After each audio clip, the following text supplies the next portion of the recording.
jamono ji xat na waaye ñëw ngeen fii en masse di leen sant xam naa ne seen liggéey fi mu nekk nii tar na ñu leen di encourager métti na sollicité nañ leen xam nañu condition yi ngeen di liggéeyee dinañ ci bàyyi xel bu baax. Sénégal nag dafa toll ci jamono bu lëndëm dafa dugg ci guddi goo xam ne bii guddug souffrance la maanaam métitu xel métitu xol métitu dund ci wàllu ndóol métitu dund ci wàllu njàng ci wàllu ñàkk xëy ci wàllu ñàkk kaaraange ak ñàkk wér loolu moo nekk Sénégal moom la ñëpp di dund nga wax ko ak nga bañ ko waxtuma la nag mu am benn bunduxataal boo xam ne dañ koy bunduxataal ñëpp ñuy xeex ci démocratie pour jàmm pour seeni droit ak seen àq ak seen yelleef ñu doxal métit boobu tar na ñëpp xam nañ ko waaye métit du critère bu doy pour tànn njiitu réew da nga koy tànn ci ku ko mun a defar ku am programme bu ko mun a defar moo tax ñii ñu wër fii ñëpp tànn bi tax ñu tànn ko dañu saytu li ñu bëgg a def fan la ñu jëlee Sénégal ak fan lañ ko bëgg a yóbbu ñun ñi bëgg xel yëpp dal xol yi féex poos yi fees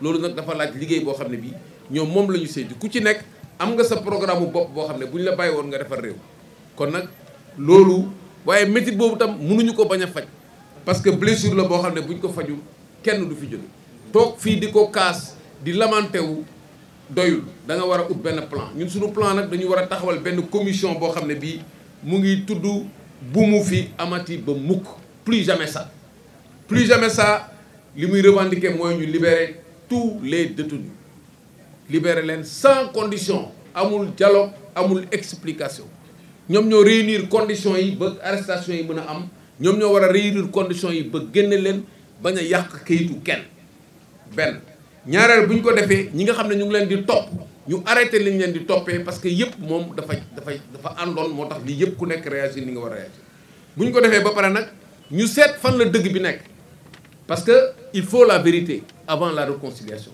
ñu xam bu ñu xamee ku nekk li nga def xam sa responsabilité ñu bind ko tënk ko soxlawul ñu ne dañ koy publier wala dañuy amaat poursuite non mais ñu xam ko bu ñu ko xamee nag ñu xool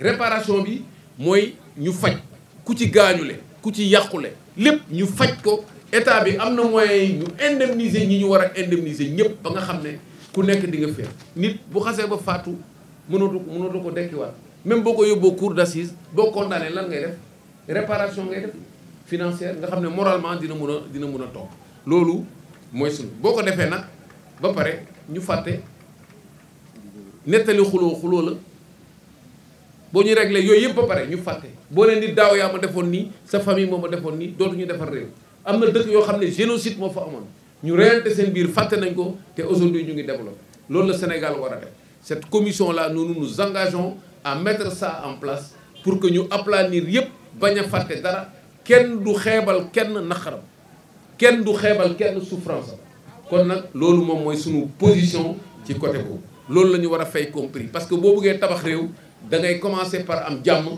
ba pare mettre de l'ordre maanaam nga jagal da ngay am jàmm jagal tabax jàmm jagal tabax boo ko jaawalee rek doo dem waaw bon loolu bu weesoo tey nag li ñu fi dajalee mooy wax leen ñan ñoo nar a nekk suñu gannaaw pour def campagne électorale man candidat la sama parti de la construction et de la solidarité jëngu tabax bi nga xam ne secrétaire général bi mooy Mor Ndiaye ñoom ñoo ma investir man maay seen président honoraire sunu président d'honneur nekk fii mooy professeur Serigne Mor Mbaye ñoom ñoo ma investir waaye ñoom xam nañu ne ñoom rek mënuñu maa fal moo tax ñu dem ànd ak coalition Kama 2024 ñooñu ñooy ànd ak ñun pour fexe ñu élire moo tax ñu ci profité pour remercier leader yëpp ñu fi ñëw ñu ci bare ñoom ñoo ñëwal seen bopp spontanément expliqué nañ ñoom ñoo dem xool programme yi tànn ñëwal seen bopp parce que ñun bi affaire yi amee dañu ne ku bëgg a ànd ak ñun yàgg nañoo wax lan la ñuy def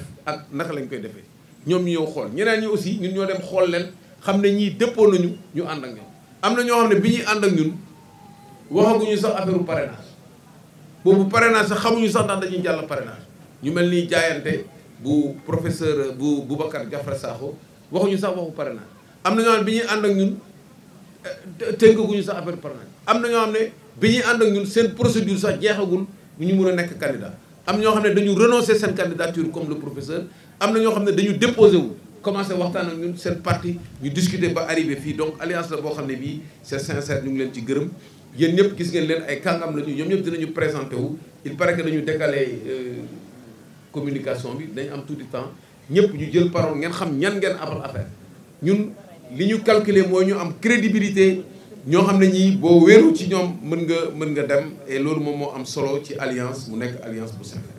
léegi nag conférence des leaders moom mooy njiit bi leader yëpp a fa nekk man maay président bi président de séance bi dina am coordonnateur boo xam ne moom mooy coordonner lépp am secrétaire permanent ñoom seen biir dinañ organiser wu pour xool naka la ñuy joxee orientation yi pour que ñu mun ci topp pour mën a gagner loolu nag moom mooy conférence des leaders.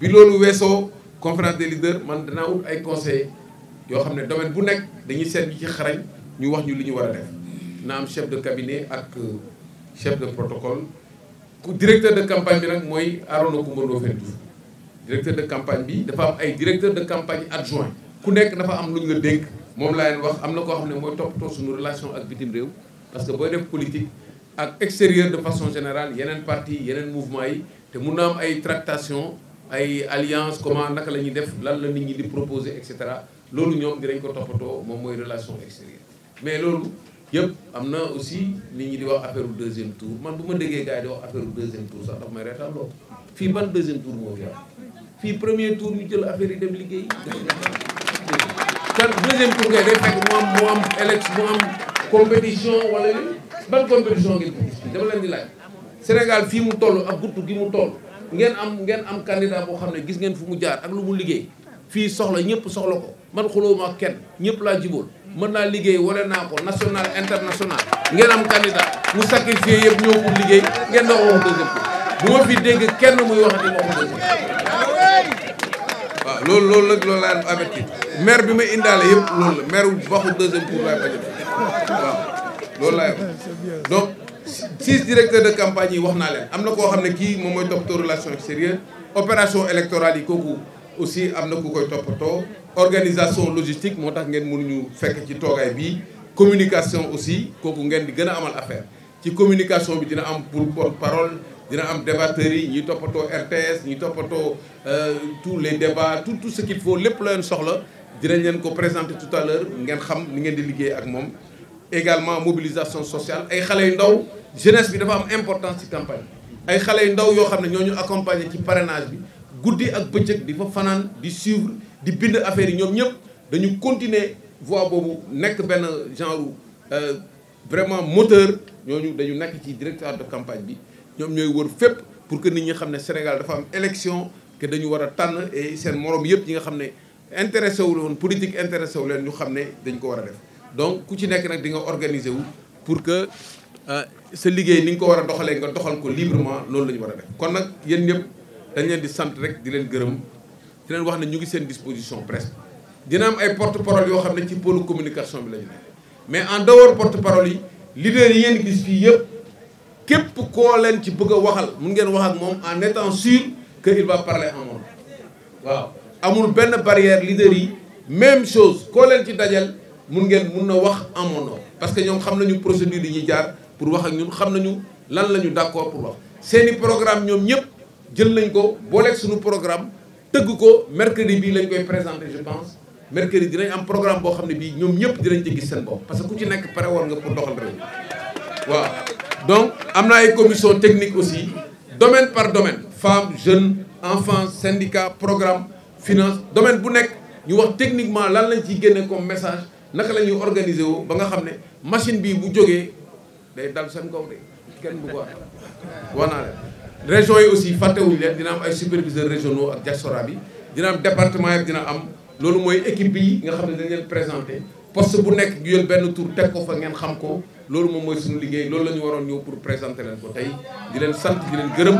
président Macky Sall moo ko jël teg ko suñu nopp foofu la réew mi toog ñu war a dem nag ci ay moments yu important mooy Sénégal ci at bii balaa muy jeex dina doon un pays pétrolier mooy dinañ am alal yu bëri joo xam ne day ñëw léegi le choix bi sénégalais yi am mooy ndax dañu war a jël suñu réew jox ko ñoo xam ne xamuñu état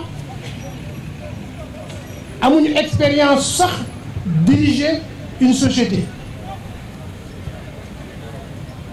musuñoo taxaw yore ay kàddu mbooloo musuñoo am xam-xamu naka la ñuy yoree réew biir réew ak bitim réew ndax aventure boobu sénégalais yi dañ ci jot ndax yéen gune yi da ngeen war a seetaat ñoo xam ne xamuñu fu ñu jëm lu ñu nar a defi ëllëg dañ koy laaj naka la ñuy defe nangam naka la ñuy defe nangam fu ñuy jaar et cetera ndax yéen seen responsabilité dinañu jël réewu Sénégal ak état nu mu complexé ak état nu mu méttee ak li nekk ci biir état yooyu yëpp naka nañu mën a xalaatee jël réewu Sénégal ak fi mu toll ci Afrique fi mu toll ci àdduna ñu ne dañ koy jox ay aventuriers ñu musul yore état ñu musul xam état ñu musul sax toog nekk ay conseillers ci biir état responsabilité boobu le tout sénégalais am en 2024 ñun nag suñu responsabilité ñun ñi xam loolu jaar ci Abdoulaye Wade 7 années ñu koy conseiller jaar ci Macky Sall 11 années ñu koy conseiller xam li nekk ci biir état xam état nu mu jafee yor xool leen le président Macky Sall fii mu mujj ci état te jaar na ci fu nekk occupé na lu nekk mais teewul tey jii génnam du loo xam ne dañ koy rafetlu waa léegi seen moom Macky Sall moo mel noonu nar a génn ci génn bu ñaaw bii mu nar a génne ñu nar a jël nag état boobu jox ko ñoo xam ne mosuñu sax jaar fi mu jaar loolu moo tax ñun ak les alliés de la coalition Kama 2024 les 50 et autres partis chefs de parti chefs de mouvement personnes individuelles ñu jël suñu responsabilité ànd teg ko ci loxo koo xam ne wóor nañu ne su yoree Sénégal dina jëm kanam mooy le président Boubacar Camara à qui j'ai l'honneur de donner la parole. Merci. Je reste assis. Ça dépend de toi. Oui, c'est bon. Si tu es mieux à l'aise debout, ça va. Chers membres de la presse nationale et internationale, je voudrais tout d'abord vous remercier de votre présence et réitérer mes encouragements à tous les professionnels des médias dans le contexte difficile que vous connaissez. En cette période sombre où présenter la liste déchirante de vies perdues qui s'allonge et de prisonniers politiques dans le tumulte de manifestations politiques ou de blessés, ou faire l'inventaire de dégâts matériels subis par de paisibles citoyens ou de biens publics constitue un rappel poignant de la dure répression et de la violence qui sévissent dans notre pays. Il convient de mettre fin à la spirale négative.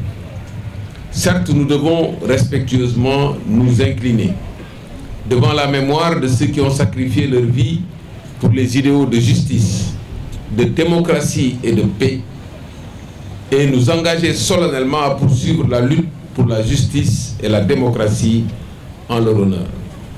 Mais nous devons aller plus loin. C'est une exigence de survie de l'état de droit de faire en sorte que cela ne se reproduise plus dans notre pays. Plus jamais ça. Boumou Amati Mouk.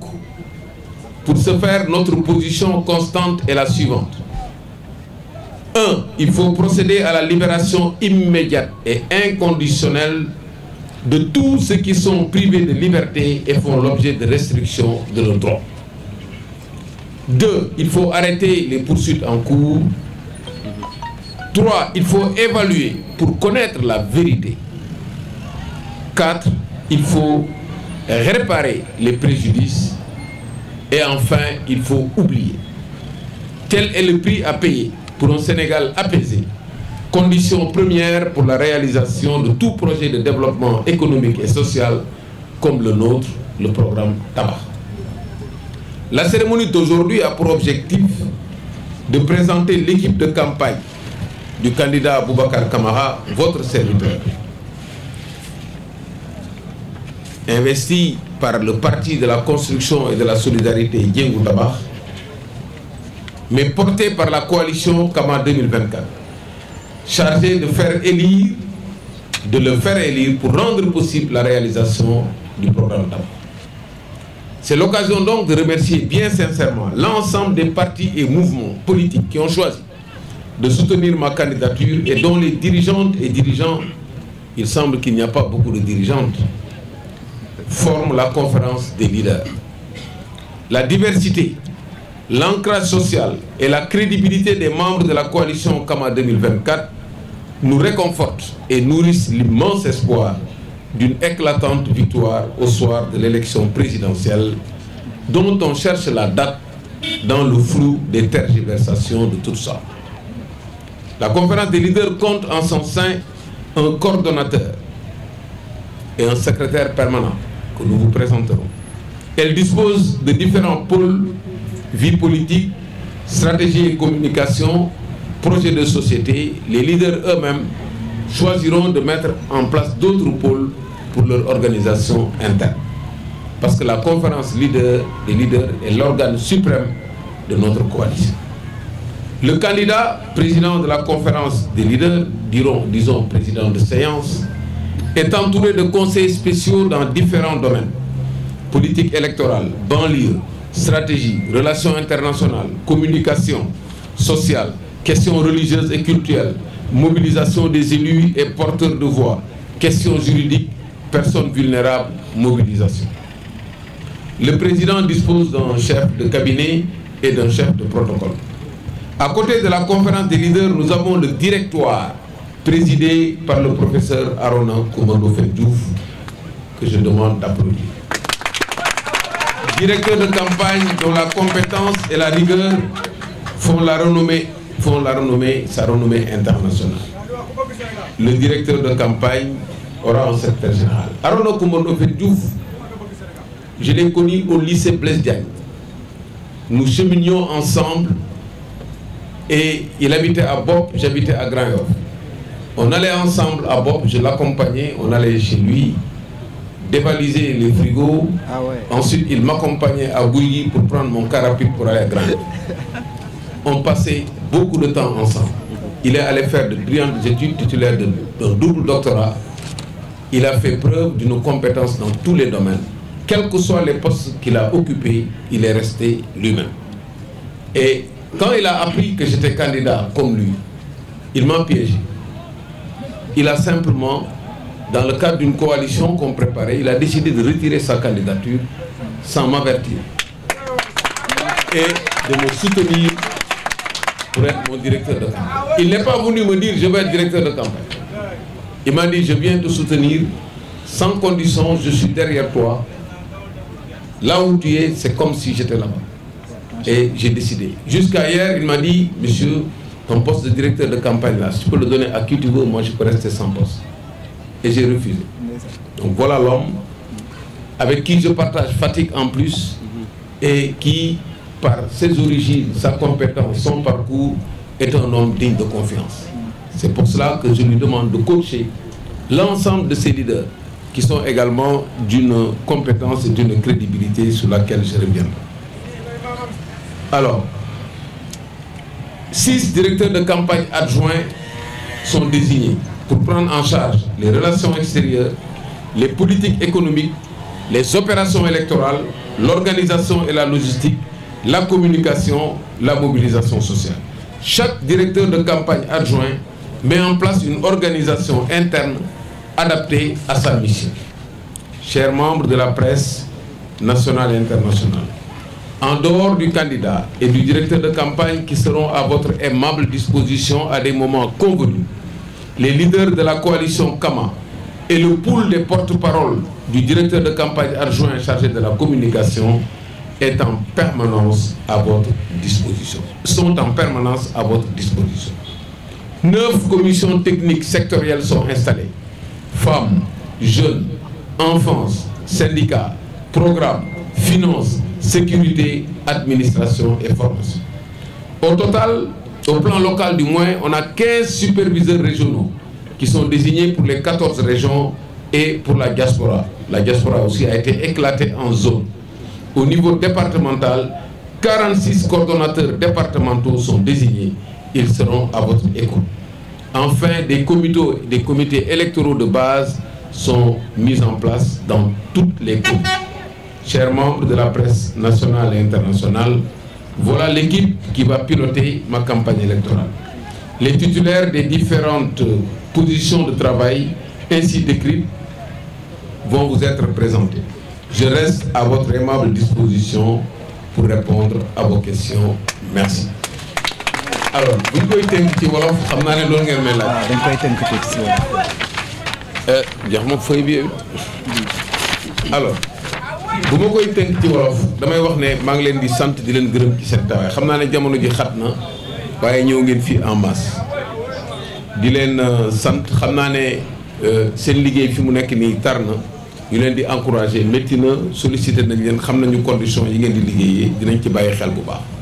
Sénégal nag dafa toll ci jamono gu lëndëm dafa dugg ci guttu goo xam ne bii guttug souffrance la maanaam métitu xel métitu xol métitu dund ci wàllu ndóol métitu dund ci wàllu njàng ci wàllu ñàkk xëy ci wàllu ñàkk kaaraange ak ñàkk wér loolu moo nekk Sénégal moom la ñëpp di dund nga wax ko ak nga bañ ko waxatuma laa nag mu am benn bundu xataal boo xam ne dañ koy bundu xataal ñëpp ñuy xeex ci démocratie pour jàmm pour seen i droit ak seen àq ak seen yelleef ñu doxal métit boobu tar na ñëpp xam nañ ko waaye métit du critère bu doy pour tànn njiitu réew da nga koy tànn ci ku ko mun a defar ku am programme bu ko mun a defar moo tax ñii ñu wër fii ñëpp tànn bi tax ñu tànn ko dañu saytu li ñu bëgg a def fan la ñu jëlee Sénégal ak fan lañ ko bëgg a yóbbu ñun ñi bëgg xel yëpp dal xol yi féex poos yi fees loolu nag dafa laaj liggéey boo xam ne bii ñoom moom la ñu saytu ku ci nekk am nga sa programme bopp boo xam ne bu ñu la bàyyi woon nga defar réew kon nag loolu waaye métit boobu tam mënuñu ko bañ a faj parce que blessure la boo xam ne buñ ko fajul kenn du fi jóge toog fii di ko kaas di lamenté wu doyul da nga war a ut benn plan ñun suñu plan nag dañu war a taxawal benn commission boo xam ne bii mu ngi tudd bu mu fi amati ba mukk plus jamais ça li muy revendiquer mooy ñu libérer tous les détenus libérer leen sans condition amul dialogue amul explication ñoom ñoo réunir conditions yi ba arrestation yi mën a am ñoom ñoo war a réunir conditions yi ba génne leen bañ a yàq kayitu kenn benn ñaareel bu ñu ko defee ñi nga xam ne ñu ngi leen di topp ñu arrêté li ñu leen di toppee parce que yëpp moom dafa àndoon moo tax lii yëpp ku nekk réagir ni nga war a réagir bu ñu ko defee ba pare nag ñu seet fan la dëgg bi nekk parce que il faut la vérité avant la réconciliation ñu xam bu ñu xamee ku nekk li nga def xam sa responsabilité ñu bind ko tënk ko soxlawul ñu ne dañ koy publier wala dañuy amaat poursuite non mais ñu xam ko bu ñu ko xamee nag ñu xool réparation bi mooy ñu faj ku ci gaañule ku ci yàqule lépp ñu faj ko état bi am na moyen ñu indemniser ñi ñu war a indemniser ñëpp ba nga xam ne ku nekk di nga feex nit bu xasee ba faatu mënatu ko dekkiwaat même boo ko yóbboo cour d'assises boo condamné lan ngay def réparation ngay def financière nga xam ne moralement dina mën a toog loolu mooy sunu boo ko defee nag ba pare ñu fàtte nettali xuloo la boo ñu réglé yooyu yëpp ba pare ñu fàtte boo ne nit daaw yaa ma defoon nii sa famille moo ma defoon nii dootuñu defar réew am na dëkk yoo xam ne génocide moo fa amoon ñu reyante seen biir fàtte nañ ko te aujourd'hui ñu ngi développé loolu la Sénégal war a def cette commission là nous nous engageons à mettre ça en place pour que ñu aplanir yëpp bañ a fàtte dara kenn du xeebal kenn naqaram kenn du xeebal kenn souffrance am kon nag loolu moom mooy sunu position ci côté boobu loolu la ñu war a fay compris parce que boo bëggee tabax réew da ngay commencer par am jàmm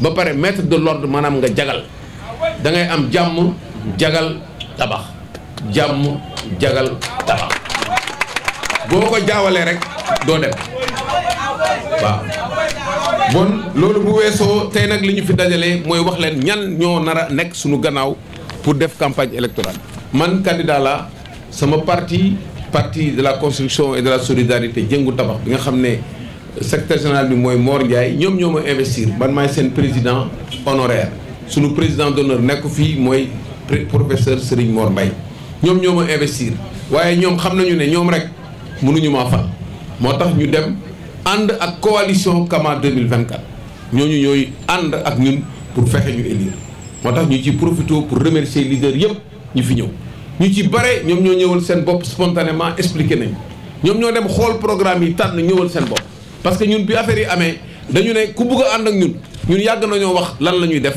ak naka lañ koy defee ñoom ñu ñëw xool ñeneen ñi aussi ñun ñoo dem xool leen xam ne ñii dëppoo nañu ñu ànd ak ñoom am na ñoo xam ne bi ñuy ànd ak ñun waxaguñu sax affaire u parrainage boobu parrainage sax xamuñu sax ndax dañuy jàll parrainage ñu mel ni jaayante bu professeur bu Boubacar Diafra Sakho waxuñu sax waxu parrainage am na ñoo xam ne bi ñuy ànd ak ñun tënkaguñu sax affaire parrainage am na ñoo xam ne bi ñuy ànd ak ñun seen procédure sax jeexagul ñu mën a nekk candidat am ñoo xam ne dañu renoncer seen candidature comme le professeur am na ñoo xam ne dañu déposé wul commencé waxtaan ak ñun seen parti ñu discuter ba arrivé fii donc alliance la boo xam ne bii c'est sincère ñu ngi leen ci gërëm yéen ñëpp gis ngeen leen ay kàngam la ñu ñoom ñëpp dinañu présenté wu il paraît que dañu décalé communication bi dañ am tout du temps ñëpp ñu jël parole ngeen xam ñan ngeen abal affaire ñun li ñu calculer mooy ñu am crédibilité ñoo xam ne ñii boo wéeru ci ñoom mën nga dem et loolu moom moo am solo ci alliance mu nekk alliance bu sincère léegi nag conférence des leaders moom mooy njiit bi leader yëpp a fa nekk man maay président de séance bi dina am coordonnateur boo xam ne moom mooy coordonné lépp am secrétaire permanent ñoom seen biir dinañ organiser wu pour xool naka la ñuy joxee orientation yi pour que ñu mun ci topp pour mun a gagner loolu nag moom mooy conférence des leaders bi loolu weesoo conférence des leaders man danaa wut ay conseillers yoo xam ne domaine bu nekk dañuy seet ñi ci xarañ ñu wax ñu li ñu war a def na am chef de cabinet ak chef de protocole directeur de campagne bi nag mooy Arona Coumba Ndoffène Diouf directeur de campagne bi dafa am ay directeur de campagne adjoint ku nekk dafa am lu ñu la dénk moom laa leen wax am na koo xam ne mooy toppatoo suñu relation ak bitim réew parce que booy def politique ak extérieur de façon générale yeneen ont été identifiés, c'est clairement défini dans le livre. On rédige les cahiers des charges. Nous avons déjà un document programmatique de 600 pages avec les forces faiblesses de chaque secteur, les mesures et ce qu'on attend des titulaires de ces postes. On va faire un appel à candidature. Et les trois qui sortent premiers, c'est ces trois-là, c'est parmi ces trois que le président va nommer avec le Premier ministre. Donc ça, c'est une réduction de pouvoir. Tu ne pourras pas dire à doyen Seyba Traoré, si tu gagnes chez toi, tu es élu, tu es nommé, etc. Ça, c'est fini. Ça, c'est la première chose. Le pouvoir du président par rapport à la justice passe par le parquet et par sa présence au niveau du Conseil supérieur de la magistrature. Il sort du Conseil supérieur de la magistrature et les domaines dans lesquels le parquet peut intervenir sont définis par une loi organique. On sait exactement où est-ce le parquet peut intervenir et dans quelles conditions le parquet peut intervenir. Donc ça, c'est réglé dans son rapport avec la justice. Troisièmement, sur le patrimoine, les ressources naturelles, tous les pouvoirs qu'ils ont de signer des contrats en catimini, etc., c'est parce qu'ils ont, l'exécutif a le plein pouvoir sur les ressources naturelles. Alors que la Constitution, en son article 25, dit que les ressources naturelles appartiennent au peuple. Donc, comme ça appartient au peuple et que le peuple est représenté par l'Assemblée nationale, on ne signera plus de contrat sur les ressources naturelles sans passer le dossier à l'Assemblée nationale, l'informer et qu'il y ait un débat sur la question. Donc ça, c'est réduire le pouvoir du président de la République. Maintenant, les pouvoirs de dissolution qu'il a sur l'Assemblée sont contrecarrés par les motions de censure. Ça, on garde le dispositif. Mais on n'aura plus un président de la République qui peut faire ce qu'il veut. Aujourd'hui, les conditions de recours au pouvoir exceptionnel seront revues. Seront revues de façon drastique. On fixera de façon claire les mesures qui peuvent être prises. Ici, c'est tellement vague. La haute trahison sera définie de façon claire. Le serment du président de la République sera revu. Tout ça, c'est écrit déjà noir sur blanc à ce niveau. Donc, il y a un ensemble de mesures que nous prendrons pour réduire les pouvoirs du président de la République. Donc, il ne s'agira pas simplement de dire qu'il faut réduire le pouvoir du président. Ça passe par la déclinaison d'un certain nombre d'actes. Et je suis parfaitement d'accord avec vous qu'il faut absolument procéder comme ça pour réduire les pouvoirs. Alors, sur le report, moi je ne veux plus en parler. J'avais dit, j'avais vu qu'en octobre, l'année dernière, qu'il n'y avait aucune volonté d'organiser l'élection et le président de la République, si tu lis la Constitution, avait tous les pouvoirs de bloquer le pays. Aujourd'hui, tout le monde attend une date d'élection pour le président de la République. C'est incroyable. Alors que dans la Constitution, on dit que l'élection présidentielle doit se tenir dans telle ou telle fourchette. Mais est-ce que vous aviez prévu ça? Tout le monde attend une date pour l'élection présidentielle, alors que la Constitution l'a déjà réglé depuis longtemps. Donc, moi j'ai compris tout de suite que le président avait tous les pouvoirs pour bloquer le pays. Et comme il n'avait pas la volonté d'organiser l'élection et qu'il avait des complicités pour faire un report unilatéral, j'ai essayé de lui couper l'herbe sous les pieds et de profiter de cette situation pour baisser la tension et de trouver un moyen de discuter pour choisir une date qui est convenable. Personne ne m'a compris. On m'a taxé de tous les noms d'oiseaux. On m'a dit que je ne pouvais pas avoir le parrainage, que je suis en complicité avec Macky Sall pour lui prolonger son mandat, alors que dans le schéma que j'ai écrit, il n'y avait pas de prolongation de mandat. À partir du 2 avril, son mandat était terminé. Mais c'est dommage d'avoir raison trop tôt. J'ai eu raison trop tôt. Alors, il a trouvé un prétexte pour casser l'élection. Heureusement que le Conseil constitutionnel nous a sauvés. Il a cassé ce qu'il a voulu faire. Maintenant, on est dans le consensus. Aujourd'hui, on est dans le report consensuel. Parce qu'il appelle à un dialogue pour une date. On est aujourd'hui dans ça. On est en train de libérer les prisonniers politiques. C'était ça. Il faut apaiser. Aujourd'hui, on est en plein dans le report consensuel. Il fallait commencer par ça. Ils ont inversé les choses. Voilà la réalité. Yande Diop, Seneweb, vous parlez du discours, hein, Seneweb, vous parlez du consensus, vous parlez de la même chose, non? Ce que j'avais noté, c'était ça, hein? C'est Yande Diop. Ousmane Niang, quelles sont mes attentes? Moi, j'attends deux choses du président. Qui rassure les gens, parce que beaucoup de gens l'accusent de vouloir rester ici, parce que, etc., il ne veut pas partir, etc. Que dans son discours, il dise aux Sénégalais, à partir du 2 avril, je ne suis plus président de la République. Et qu'il fixe une date qui enterre le dialogue, qui enterre la tension. C'est tout. Une date qui permet de déclencher l'élection. Dès que l'élection est déclenchée, il n'y aura pas de problème. Tout le reste, c'est des problèmes de calcul, comment on fait, même si ça dérape, etc. Tout ça, ce n'est pas important. Mais si ce n'est pas déclenché avant le 2 avril, il y a un problème. Qu'ils disent, au 2 avril, je ne suis plus président de la République, je pars. Première chose. Deuxièmement, voilà la date. On peut discuter de la date. Mais pour moi, la tension est tellement forte qu'on n'a pas le temps de discuter de la date. Parce que si on commence à discuter de la date, il peut y avoir des prétextes. On dit, ouais, les acteurs ont discuté, ils ne sont pas d'accord. Tout le monde sait qu'on ne sera jamais d'accord sur la date. Les gens, chacun a ses préoccupations. Donc, moi, à la place du président, je fixe une date. Et j'appelle les acteurs pour voir les modalités, pour gérer les conséquences de cette nouvelle date. Surtout sur le retrait de la campagne. Le retrait, la réduction du délai de campagne. C'est nous qui avons fait le recours. Et dans le recours, on a ouvert cette porte. On a dit, au besoin, il faut bien lire la décision du Conseil constitutionnel. On a demandé au Conseil constitutionnel, au besoin, il faut rattraper les jours perdus de la campagne électorale. On n'a pas dit, il faut impérativement rattraper.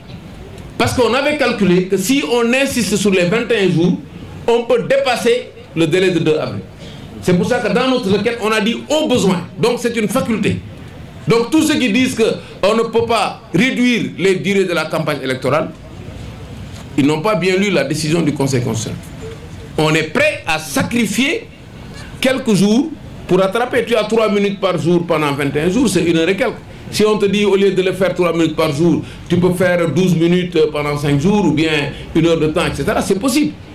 Donc on a donné toutes les possibilités pour qu'il n'y ait pas d'échappatoire pour ne pas fixer la date. Donc mes attentes sont très claires. 1, je pars à partir du 2 avril. 2, je fixe telle date. 3, j'invite les acteurs à voir les nouvelles modalités en fonction de cette date. Si on le fait, on aura la paix. Donc voilà mes attentes pour ce message que nous attendons tous, qui n'aurait jamais dû être attendu. Si on avait tout respecté et si on m'avait écouté. Voilà. Maintenant, l'autre question, c'est quoi? Alors, pour Khadim, je vais le laisser répondre. Je voulais en profiter pour le féliciter. Il a fait un excellent travail à tous les niveaux et spontanément, il a accepté de travailler avec nous. Et depuis qu'il l'a fait, il s'engage à ce niveau. Il n'y a pas de problème. Et Khalidal, Kholi, faire, post-fest, c'est ça que les gens demandent. Ils n'ont pas besoin de grandes théories. Hein. Les gens ont besoin de Khel Dal. Sen Khel Dal, moi, nous avons dom, moujang, mu dem faju mu nekk en sécurité comme ñoom seen bopp ñu am xëy am dépense nga xam ne boo tibbee dank ceeb di ko lekk waxuma ana waa Touré yi mu wóor la ne dërëm leboo ko sa ñax nga jël liggéey c'est ça la règle da ngay ñax dundee waaye loo xam ne nii soo lekk yaa ngi leb wala yaa ngi jël xaalisu jàmbur wala tu es obligé nga dugg ci ay luubal pour am loo lekk dëkk boobu doxul.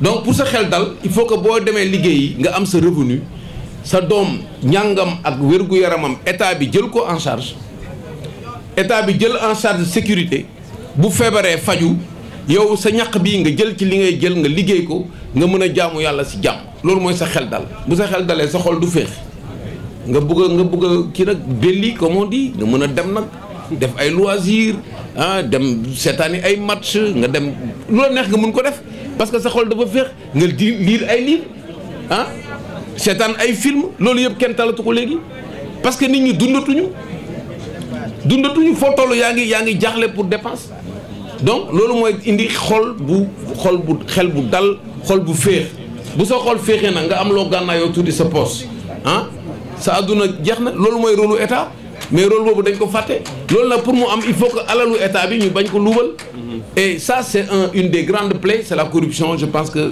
ça on l'a déjà dit et redit plusieurs fois Khadim dina répondre le boppam qu'est-ce que je pense de l'amnistie je l'ai dit l'oubli bu ñu defee suñu commission boobu ba pare plus jamais ça il faut oublier mais ça c'est des questions de droit de liberté mais moi je suis contre l'amnistie sur les questions financières alalu réew mi kenn du ci baal kenn dara kenn du ci fàtte dara loolu c'est très clair donc notre position sur l'amnistie amnistie oui pour oublier mais après avoir fait toute la procédure de réparation après avoir fait toute la procédure de situer les responsabilités ba xam nu mu demee ñu jël les mesures pour mu bañati am ñu mun ko fàtte loo xam ne da nga ko bëgg a fàtte da ngay fexe ba du amati waaye loo xam ne da nga ko bëgg a fàtte te bu subaa mun na amaat ça veut dire que mënoo ko fàtte parce que dafay ñëwaat donc il faut absolument l'amnistie c'est l'oubli on n'amnistie pas des personnes ay faits la ñuy amnistier dañ naan diggante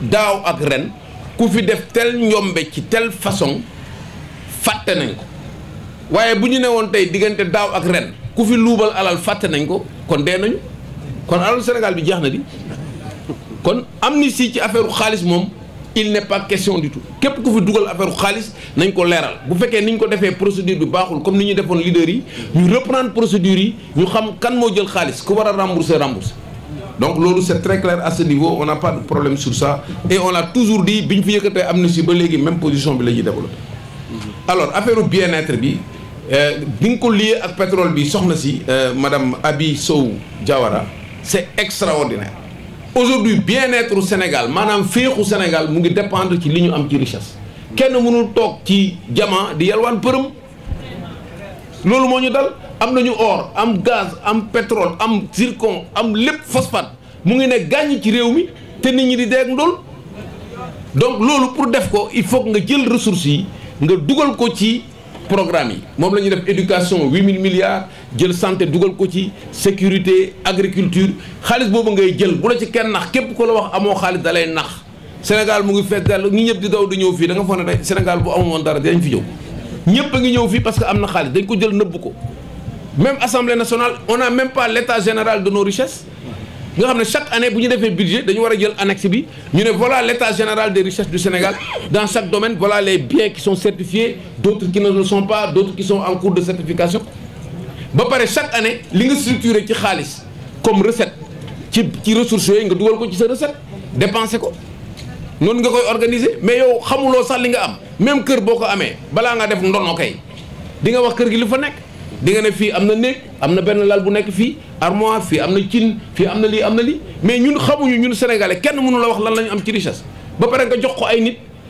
ñu bugg ko gérer yow lan la ñuy gérer seen bopp la ñuy gérer parce que luñ ci jël doo ko xam donc léegi nag pour que bien yooyu ñu mun ko exploiter correctement il faut que nit ñi am xam-xam pour mun a défendre seen réew am na institut effectivement des métiers du pétrole mais doyul ñun li ñu fas yéene def mooy privé bi dans le cadre de ce qu'on appelle toujours le contenu local privé bi dañ leen di jox des cahiers des charges pour ñu monter des écoles de formation ñu développer ko état bi subventionné leen jox leen ay terrain ñu tabax des écoles dans tous les domaines dans l'amont pétrolier dans l'aval pétrolier naka la ñuy calculer expertise yi yëpp ñu def des nouvelles filières de formation intégré ko dans les lycées professionnels di nga gis ko am bac c'est très important di nga gis ko am bac ñu ne kii dafa am bac pétrole il est spécialisé amont pétrolier kii ñu ne dafa am bac pétrole il est spécialisé aval pétrolier kii mu ngi am bac pétrole dafa spécialisé sur le draft surveille kii dafa sur chaque domaine du pétrole dañ koy utiliser ñu def ci ay formation à la base boo xasee ba njëkk troisième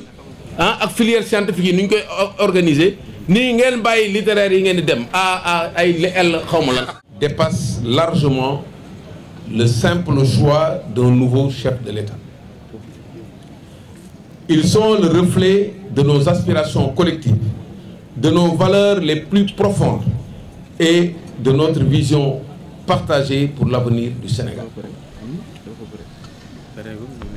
Au-delà des urnes, cette élection détermine le cours de notre histoire, façonnant le visage de notre société pour les générations à venir. Le contexte politique actuel est marqué par une série d'événements tumultueux qui ont semé l'incertitude et la tension dans le pays. Une tentative de report unilatéral d'une élection présidentielle à travers le coup d'arrêt par décret révoquant la convocation du corps électoral et une proposition de loi ayant pour effet la prolongation du mandat en cours du président de la République, du jamais vu dans les annales de l'histoire électorale. Heureusement, le Conseil constitutionnel a tout arrêté et demande au président de la République de fixer une nouvelle date que le monde attend avec impatience et inquiétude. Quel recul démocratique! Chaque élection, cette élection-là, sera enfantée dans une douleur indicible, pourvu qu'elle se tienne. Nous soignerons ensemble les blessures dans la paix et l'harmonie. C'est notre engagement. Il faut que nous, en tant que coalition Kama 2024, maintenions notre ferme engagement envers la démocratie et le respect de la volonté populaire à travers notre mobilisation continue sur le terrain. Nous appelons à une action urgente pour garantir la tenue de l'élection présidentielle dans les meilleurs délais, conformément à la décision du Conseil constitutionnel. Nous sommes déterminés à faire entendre la voix du peuple sénégalais et à assurer un avenir démocratique pour notre nation. Il est crucial de rappeler que la démocratie ne peut être défendue uniquement que par quelques-uns, mais qu'elle nécessite l'engagement et la participation de chaque citoyen. Nous lançons donc un appel vibrant à tous les Sénégalais, de toute appartenance politique et de toute origine, à se joindre à nous dans cette noble cause.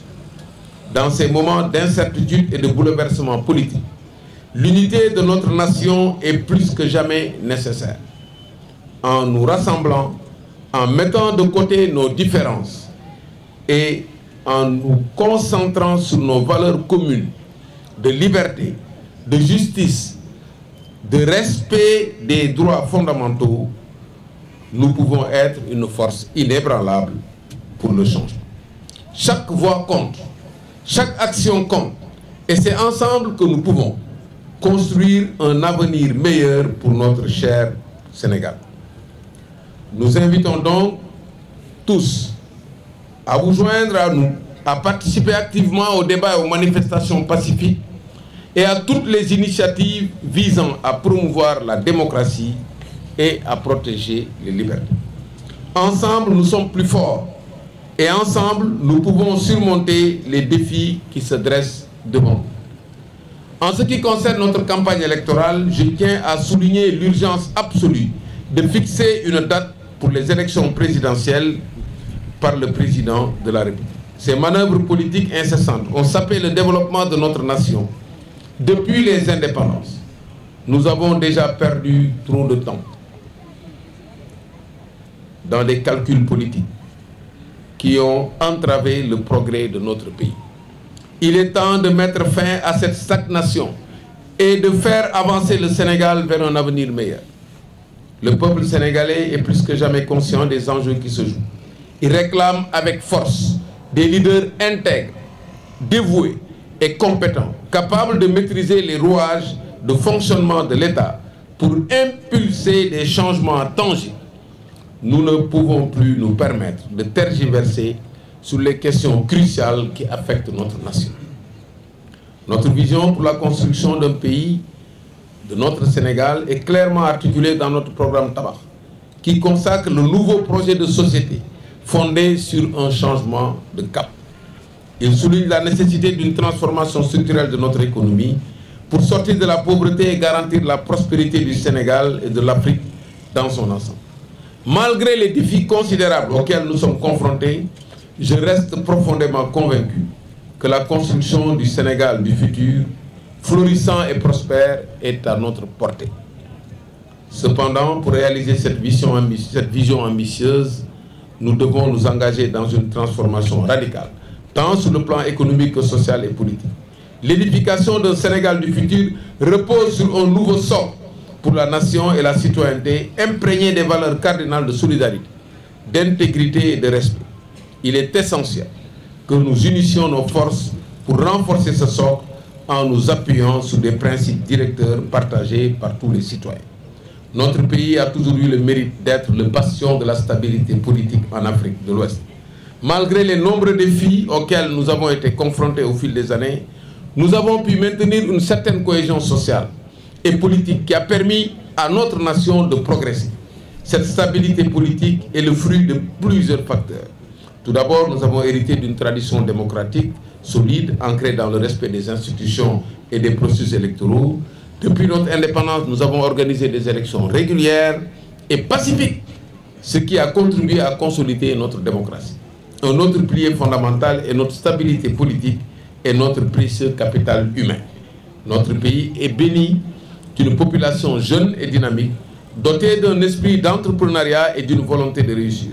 Nos jeunes constituent un moteur essentiel de développement et de changement, apportant leur énergie et leurs idées novatrices pour faire avancer notre nation. Cette stabilité doit être donc préservée et consolidée. Il est impératif que nous continuions à investir dans nos institutions démocratiques, à promouvoir la bonne gouvernance et à renforcer notre participation citoyenne. Nous devons également gérer nos ressources naturelles de manière durable et équitable, en veillant à ce qu'elles bénéficient à tous les citoyens et contribuent au développement économique inclusif. La vision de notre programme pour un Sénégal prospère et durable repose fondamentalement sur la transformation structurelle de notre économie. Nous sommes résolus à abandonner le modèle économique centré sur quelques secteurs au profit d'une économie diversifiée et résiliente grâce à une politique d'industrialisation ambitieuse et stratégique. Nous sommes prêts pour changer le Sénégal. Nous sommes prêts pour le rendre prospère de façon durable. Nous sommes prêts à faire en sorte que xel yi dal, xol yi féex, poche yi fees. Pour ce faire, nous allons sauvegarder et améliorer ce qui a été bien fait. Nous allons refaire ce qui a été mal fait. Nous allons défaire ce qui n'aurait jamais dû être fait. Et nous allons faire ce qui aurait dû être fait. Tel est le sens de notre engagement dans cette course au suffrage, avec la fervente prière que le bon Dieu nous y fasse entrer en paix et nous en sorte dans la paix. Je suis prêt et je vous remercie de votre aimable attention. Merci.